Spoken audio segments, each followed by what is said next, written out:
नमस्कार विद्यार्थी मित्रांनो, मी प्रदीप अवसार तुमचं सर्वांचं स्वागत करतो माझ्या यूट्यूब चॅनलला।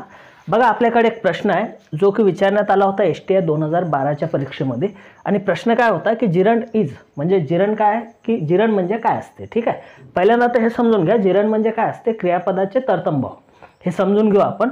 बघा, क्रियापदाचे जे फॉर्म असतात ना, पहिला V1 असते, V2 असते, नंतर V3 असते आणि नंतर काय असते V4, बरोबर आहे। आता या V1 ला जे आहे ना, म्हणजे एक एक्झाम्पल जर घ्यायचं म्हटलं तर प्ले, बघा हा पहिला फॉर्म, नंतर काय होते प्लेड, नंतर तिसरा फॉर्म काय होते, परत होते प्लेड, आणि फोर्थ फॉर्म काय होते प्लेइंग, प्लेइंग।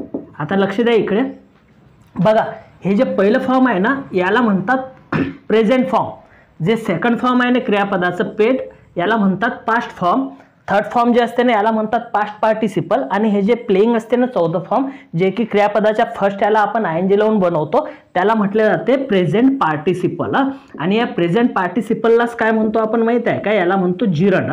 आता बघा, जिरंड म्हणजे काय असते की क्रियापदाचं चौथं फॉर्म। ठीक आहे, आता आपल्याकडे ऑप्शन काय, past tense of a verb.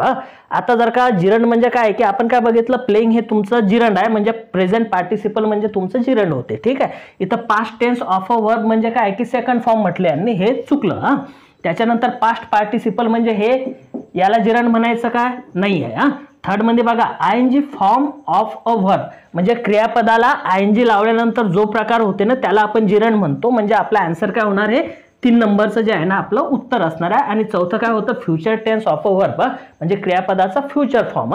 हे उत्तर नाही तर आपलं 3 नंबरचं होईल की ING form of a verb म्हणजेच त्याला आपण जिरंड म्हणतो। आता हेच जर वाक्यामध्ये बघायचं असेल तर जिरंडचं वाक्य कसं होईल माहिती आहे का, बघा हे एक वाक्य ऐकलेलं असेल, playing is a good habit.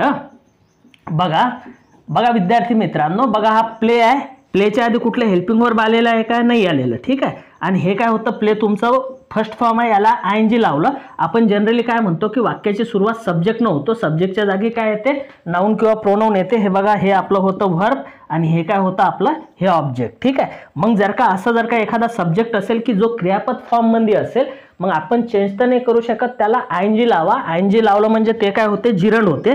आणि वाक्यामध्ये हे जे जिरंड असते ना मित्रांनो, हे वाक्यामध्ये नाउन सारखा याचा वापर होतो। म्हणून जे आहे ना या वाक्यामध्ये जिरंड म्हणजे काय की ING form of a verb, यालाच काय म्हणायचं आपण, जिरंड म्हणायचं। ठीक आहे, असेच नवीन नवीन ट्रिक बघण्यासाठी जे नवीन विद्यार्थी असतील चॅनलला सबस्क्राईब करा, घंटीचं बटन दाबा, म्हणजे मी नवीन व्हिडिओ अपलोड करेल तर त्याचं नोटिफिकेशन मिळेल। व्हिडिओ आवडला तर नक्कीच लाईक करा आणि जास्तीत जास्त विद्यार्थ्यांना जे आहे ना शेअर पण करा। धन्यवाद सर्वांचे खूप खूप। माझा